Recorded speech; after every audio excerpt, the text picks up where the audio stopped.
Lieutenant general retired Amjad Shoaib साहब। General साहब बहुत शुक्रिया वक्त देने के लिए। जनरल साहब आपने भी सुना वज़ीर ख़ारिजा ने तहरीक तालिबान पाकिस्तान को माफ़ी की जो मशरूत पेशकश की है। अब इसके अलावा कुछ दिन पहले सदर पाकिस्तान का एक इंटरव्यू में ये कहना था कि हुकूमत कलदम TTP के उन अफराद को एमनेस्टी देने का सोच सकती है जो हथियार डालकर पाकिस्तानी आइन को तस्लीम कर लें और वो जराइम में मुलविस ना हो। आप कैसे देखते हैं हुकूमत पाकिस्तान के इस मौक़िफ़ को? बिस्मिल्लाहिर्रहमानिर्रहीम। देखिए, शायद एक मजबूरी बन गई कि आपने अफगान तालिबान को कहा कि उनकी सरजमीन से कोई दहशतगर्दी नहीं होगी। उन्होंने यकीन दहानी कराई, लेकिन उसके बाद उन्होंने एक कमीशन तश्कील दिया और तालिबान से मुज़ाकरात करने शुरू कर दिए। तो TTP से मुज़ाकरात जो किए हैं, मेरा ख्याल है उसके नतीजे में कोई ऐसी बात सामने आई है जहां अच्छा माफी देने का किस्सा जो है वो बड़ा मुश्किल और टीडियस है। ये अमल बलूचिस्तान में जब नाराज बलोचों को माफी वाली बात हुई थी, पे जिनके अजीज और क़रीब कत्ल किए इन लोगों ने, वो इस चीज को चैलेंज करने हो गए कि जी इसको आप माफी कैसे दे सकते हैं, मेरे तो उन्हें फला फला अजीज को मार दिया। दूसरी बात ये कि आज आप माफी देते हैं तो इस बात की क्या जमानत है कि वो कुछ अर्से बाद फिर ये कार्रवाई नहीं करेंगे, क्योंकि उनके तो लिंक इस सारे अरसे में जो 20 साल गुजरा है उनके ताल्लुक बाहर दुनिया के साथ बन चुके हैं। भारत के साथ होंगे, CIA के साथ होंगे, वो लोग फिर इनको चेज करेंगे, पैसा देंगे, काम कराने की कोशिश करेंगे। तो आप माफी दे दें, उसके बाद फिर एक माफी दे दें, फिर वो उसका तो कोई इख्तिताम नहीं है, क्योंकि वो इसकी तो कोई गारंटी नहीं कि वो दोबारा ये काम नहीं करेंगे। फिर ये है कि जिन लोगों ने बड़े घनौने जराइम किए, मिसाल के तौर पे APS का वाकया है या वहां पे बादशाह खान यूनिवर्सिटी का वाकया है या इस तरह के जहां पे कई लोगों को मार दिया, क्या वो मारने वाले सारे वो भी माफी दे दिए जाएंगे? तो ये मैं समझता हूं कि इस तरह नहीं इनको करना चाहिए। ये फैसला पार्लियामेंट को करना चाहिए, कमेटियां बिठाई जाएं, क्रॉस सेक्शन ऑफ सोसाइटी, लोग सिविल सोसाइटी के भी लिए जाएं और ये सारे कवायद रख के सामने इसको डिस्कस किया जाए कि इस मसले को हल कैसे करना है। क्योंकि अगर हुकूमत अकेली इसकी जिम्मेदारी लेकर इस तरह का कोई काम करेगी तो हुकूमत के लिए बहुत मसाइल पैदा होंगे, क्रिटिसिज्म भी होगा और लोग शायद उससे इत्तफाक भी ना करें। ठीक है।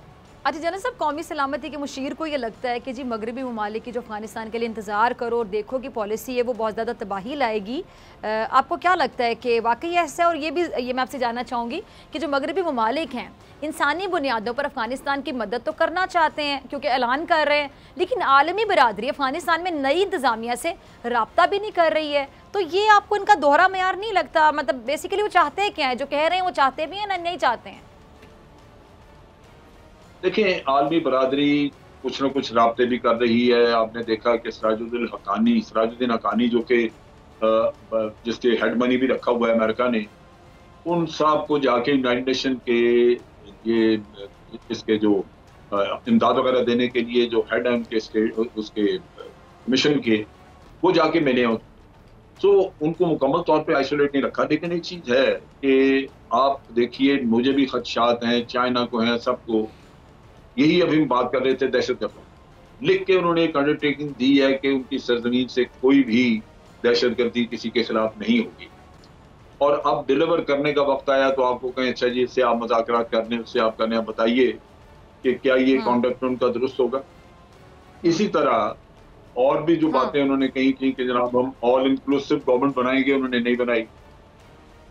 तो हमें उनकी वकालत नहीं करनी चाहिए। हमें ये जरूर इंटरनेशनल कम्युनिटी को कहना चाहिए कि इनको एंगेज करें, लेकिन ये जो वजाहतें हैं ये दुनिया मांगेगी तालिबान से, और तालिबान को अपनी पोजीशन वाज़े करनी चाहिए कि आप क्या ये जो गारंटीज दी, जो आपने वादे किए, क्या वो पूरे होंगे, नहीं होंगे तो क्या होगा।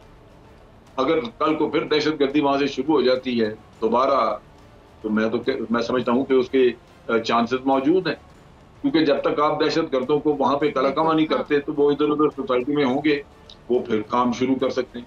तो मेरा ख्याल है कि मोहित यूसुफ साहब को भी इसमें सोचना चाहिए कि खतरात हैं, लेकिन यही हम कह सकते हैं कि इंटरनेशनल कम्युनिटी उनको एंगेज करे ताकि उनसे फर्म कमिटमेंट्स ली जा सकें, उनके साथ बातचीत की जा सके और साइमल्टेनियसली ह्यूमन जो एक इंसानी अलमिया के तौर पे जो हम उनकी मदद करना चाहते हैं कि अलमिया ना हो कोई ऐसा, तो वो कोई ऐसी ह्यूमन ट्रेजेडी से बचने के लिए वो सारे मदद करें, वो एक और अलग किस्सा है। तो ये मेरा ख्याल है कि इनको ठीक है। पार्लियामेंट में या बैठ के तो मुख्तलिफ जो हमारे रिप्रेजेंटेटिव हैं पार्लियामेंट में, उनसे बैठ के बात होनी चाहिए ताकि ये कौमी सतह पे फैसला हो, हुकूमत कोई अकेले ऐसा फैसला न करे। ठीक ठीक है। अच्छा, आपको नहीं लगता कि वक्त का जो तकाजा है, जो भी सूरत हाल है, वो ये तकाजा करती है जनरल साहब कि अभी जिस तरह तालिबान आए, उन्होंने जिस तरह बात की, उनका जो अंदाज़ है, उनके अंदाज़ में एक तब्दीली पूरी दुनिया ने देखी, महसूस की, जिस तरह अपनी पॉलिसी के हवाले से वो बात कर रहे हैं। और दूसरी बात है कि मुस्बत ताल्लुकात चाहते हैं वो पूरी दुनिया के साथ। तो ऐसे में एक मौका देना बहुत ज़्यादा ज़रूरी है, वक्त की ज़रूरत है। लेकिन जो इंतज़ार करो और देखो, ये जो पॉलिसी है आपको समझ आ रही है, तो वाकई फिर तबाही को खुद दावत देने वाली बात है। वो है, लेकिन आप यूं देखें कि अगर आज इंटरनेशनल कम्युनिटी ये कहे कि इन्होंने हमें कहा था कि हम ऑल इंक्लूसिव गवर्नमेंट बनाएंगे, इन्होंने नहीं बनाई, तो हम तो इनकी बात पे यकीन नहीं करते, ये जो कुछ भी कहते हैं, तो वो एक मसला बन सकता है। और मैं वैसे भी समझता हूँ कि मगरबी दुनिया इतनी जल्दी इनको तस्लीम नहीं करेगी, क्योंकि वो इनसे कुछ ना कुछ उगलवाएंगे। मगरबी दुनिया का मतलब ये है कि अमेरिका यहाँ से चला गया है लेकिन नहीं भी गया, वो यहाँ पे अगर उनके पाँव न लगे, सॉफ्ट पावर के जरिए ना लगे, तो वो यहाँ पे टेररिज्म कराएंगे इस मुल्क में दबा के। उन्होंने पहले कह दिया जी यहाँ पे 20 टेरर ऑर्गेनाइजेशन मौजूद हैं, तो वो 20 कैसे मौजूद होगी? आप अमेरिका यहाँ बैठा था, क्या कर रहा था? वो सारी क्रिएट की गई, वो रखी गई। जिस तरह खुरासान चैप्टर है वो भारत ने तैयार किया था, उसमें हमारे पाकिस्तानी टीटीपी के लोग हैं, लश्कर जंगवी है, ये पंजाबी तालिबान है, वो उन्होंने बना के तो वो हमारे खिलाफ इस्तेमाल किया। तो वो दोबारा ये काम शुरू हो सकता है वहां से अगर। ठीक है जी। अच्छा, ये जिस तरह भी डिले करते जाएंगे, उनसे ताल्लुकात भी नहीं बनाएंगे, एक्सेप्ट भी नहीं करेंगे, पहले देखेंगे, वही बात के परखे जाएं, उसके बाद देखें, एतबार करना नहीं करना, इंतज़ार करो, देखो आगे क्या पॉलिसी होगी। अब ऐसे में अगर देखा जाए तो आलमी बिरादरी अगर काबुल से ताल्लुकात तर्क किए रखे तो अफगानिस्तान में तो एक सिक्योरिटी खला पैदा हो जाएगा। और आप पहले से जानते हैं कि जो दहशतगर्द तंजीम दाइश है वहाँ पहले से मौजूद हैं, पाकिस्तानी तालिबान, अल-कायदा भी मौजूद हैं। तो आलमी बिरादरी ऐसा क्यों चाहेगी? वो क्या चाह रही है फिर? देखिए, इसमें एक स्ट्रेटेजिक इंटरेस्ट हैं, वो मुख्तलिफ हैं। आप देखिए कि चाइना को साउथ चाइना सी में उधर कंटेन किया जा रहा है, क्वाड बनाई है कि जनाब चाइना की ट्रेड ना फैलने दी जाए। लेकिन दूसरी तरफ इधर 20 साल धक्के खा के अमेरिका वहां से निकला, तो अब एक स्टेबल अफगानिस्तान प्लेट में रख के चाइना को पकड़ा जाए, वो क्यों दे चाइना को? तो वो या तो इसको डिस्टेबलाइज करेंगे या वो, और उनके हाथ में बहुत बड़ा एक जो इंस्ट्रूमेंट है वो है उनके फंड्स। पिछले कई सालों से अफगानिस्तान का बजट जो है वो मगरबी दुनिया दे रही थी, और अमेरिका और उसके साथ मिलके उसके जो इत्तेहादी थे वो खर्चा उठाते थे। आज अगर वो ना दें तो ये पूरा बजट चाइना या रशिया वगैरह कोई नहीं दे सकता। तो तालिबान को वो स्क्वीज करके उनसे कमिटमेंट्स देंगे जिनसे जो उनके मतलब को भी वो फॉलो करे, उनका भी उससे मकसद हल हो।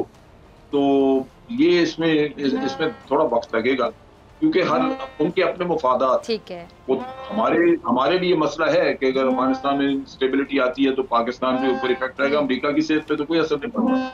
तो वो अपने मफादात को देखेंगे और यहाँ पे लेकर के इनसे उगलवाएंगे तालिबान से कुछ ना कुछ, ताकि उनकी पोजीशन यहाँ उसी तरह महफूज रहे और चाइना वहाँ पे उस तरह पाँव न जमा सके जिस तरह के वो लगता है कि वो चाइना वहाँ पे जमाएगा।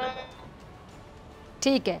अच्छा, तो जनरल साहब, अफगानिस्तान पे तालिबान के जो मुकम्मल कंट्रोल के बाद ये जो इनके पहला इंटरव्यू में अमरीकी नुमाइंदा खुसूसी बराए जो अफगान अमन है ज़ल्मे खलीलज़ाद, उन्होंने एक इंकशाफ ये किया है कि जी तालिबान के साथ मुआहदा था कि अमरीकी इनखला के 2 हफ्ते तक काबुल में दाखिल नहीं होंगे, और इस दौरान इक़्तिदार की मुंतकिली अमल में आई। लेकिन अशरफ गनी अचानक मुल्क से फ़रार हो गए, जिससे जो अमरीकी आला क़यादत है वो भी बड़ी हैरान रहेगी। आप क्या समझते हैं कि अशरफ गनी ने अमरीका को धोखा दिया है, या फिर उन्हें अमरीकी इंतज़ामिया पर एतबार नहीं था, या फिर कोई और बात है?